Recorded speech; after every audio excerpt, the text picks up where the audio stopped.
TEW Design Studio. We are at our farmhouse renovation project in Chapel Hill, and we just wanted to show you around the job site and how things are going.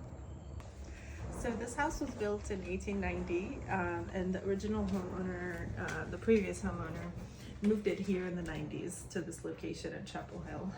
So you can tell a lot of the original millwork is still here. The original floor, all of that is from the 1800s.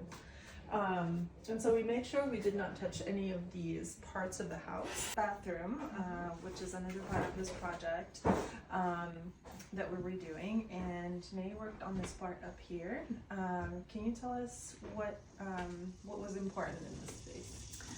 Yes, so the client wanted something more bright. It was really dark in here.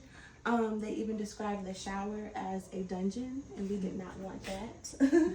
So we are opening up the shower, and we're going to do a nice glass enclosure. We're also adding a bench as well. That's something that they did not have before.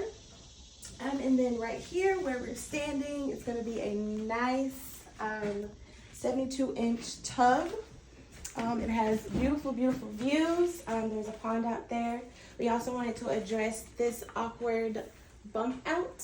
We're actually going to square that off, so it's just very seamless.